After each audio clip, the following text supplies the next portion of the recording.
The wood that I find is from the Schuylkill River, the driftwood that you see. I go through a bleaching process and then a sealing process so that it'll last longer and not be subject to any issues down the line. The rope that I use is cotton. I dye it with natural plant dyes. So in the room we have turmeric and madder and logwood and well and black beans and squid ink over there.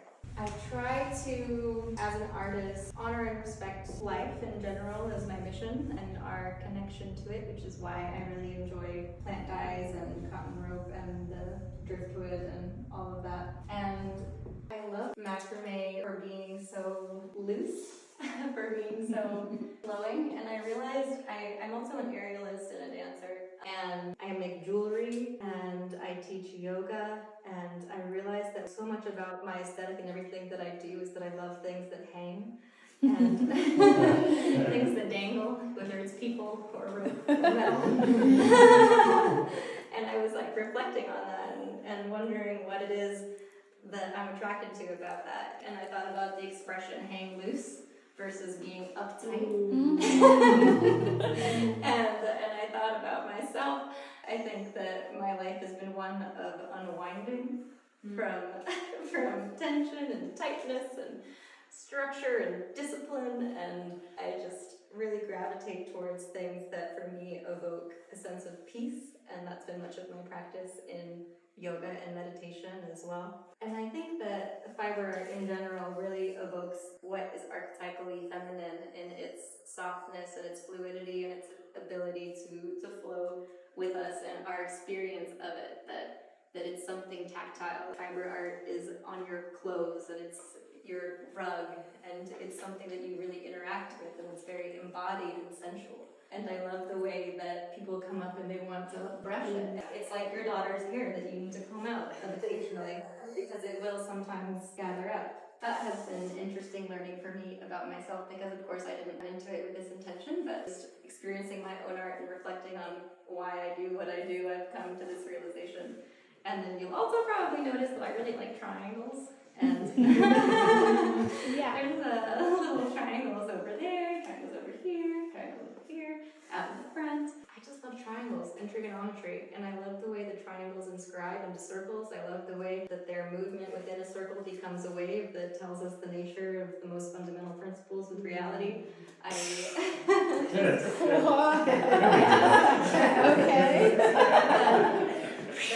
love trigonometry. A triangle can be inscribed into a circle, and the way that it moves around, if you project that outward, becomes a wave. And then if you think about the dual nature of reality as like both particle and wave, you have in many of my pieces the circle and also the triangle, which wasn't necessarily intentional, but I also think a lot about numbers, and I love numbers. Since I was a kid, I always had a very strong sense of my favorite numbers, and I don't know if anyone else has had a very strong connection to that. But for me, it was 4 and 6, and I also love hexagons and have a lot of hexagon work as well.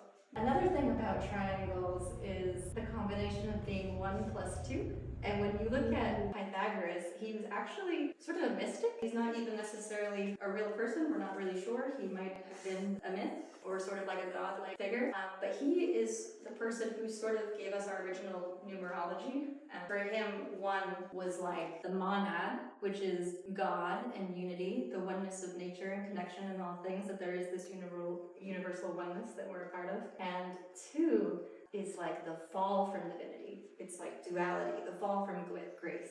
And 1 is God, the masculine, and 2 is the feminine. And then that separation from oneness and our ability to have distinctions between things and understand life through duality, and how that's sort of intrinsically flawed. And I was just very struck by how the feminine was so intrinsically tied to what's negative in this very primordial numerology. And then 3 is the coming together of those two things. You have like the masculine and the feminine, you have the triangle, you have the first really stable shape in the universe that combines these two principles. So all of my triangles are always upside down, which for me is also a symbol of feminism and what is archetypally feminine. Instead of having the 1 on top, the one masculine god, we flip to have the 2 points, the feminine, on top. And it's interesting because the one, if you think about God, the one going up, this is traditionally what people think of. God is above us, and what is mental and our connection to the cosmos and all of that is what is the highest good. And people generally don't like to look at what is below, what is earthly, material, sensual, instinctual, what is underneath of us, that's hell or something. But it's also earth, and it's also what sustains us, and also what is more archetypally feminine. In yoga, you can look at it either way from the chakra system, that you move up or you move down, and either way, one is inside of the other, and there's not one direction that's necessarily better than the other. And I like to think about God as below as well, and connecting to what is earthly and sensual and instinctual and feminine. And it sort of has gotten a bad rap under patriarchy, I think, but is essential and ties into the plant dyes and the driftwood and the sensuality of rope and what is loose and soft. So that is what I've discovered about myself and the universe. Wow. Amazing. Thank you. Beautiful. Wow. Thank you. And it feels so good to be in this room. Ah. Have this around us. It's very warm and comforting, and the movement. It's musical too. Your work has a very musical rhythm to it. Oh, that's Yeah, amazing. That's been so special for me too, and I really imagine my work up in people's spaces. I think it belongs somewhere where you need to feel peace in your home and in office and where that you are. So, and feel free to ask me any questions.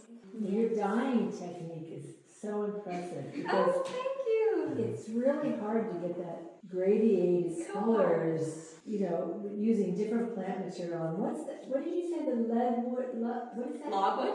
What is that? It's actually a type of bark that's from a tree. Logwood is a tree. Okay. Yeah, and it's really strong. And it's interesting too that different plant dyes are very different. You can see, if you look really closely here, that this is very neatly stacked. Yeah. Each of these, which was difficult to achieve, but that I think is more uniquely turmeric, because when you logwood really likes to run, like you can see it goes all the way up there at certain points, which I really like, the kind of different sort of like situation that gives you here. That fluid dancing musical.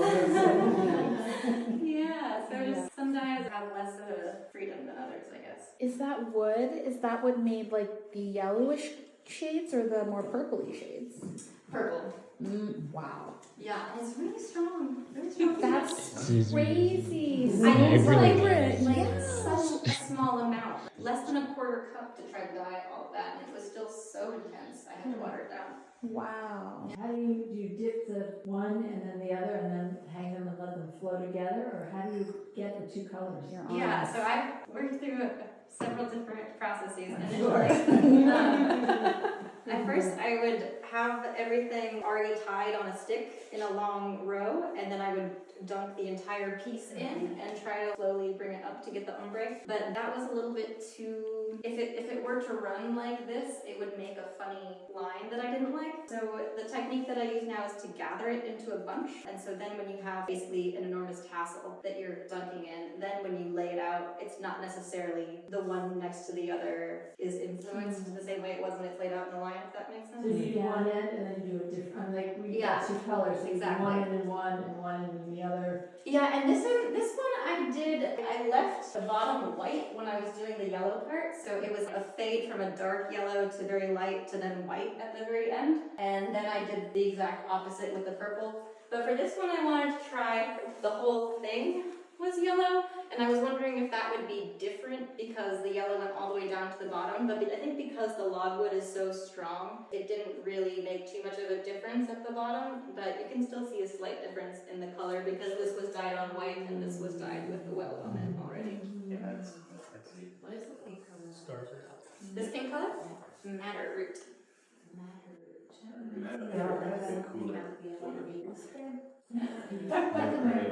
It just isn't very soft. You just want to touch it. You do. How about, I want to know about the circles. The circles? Like how I make them? Talked about triangles, no.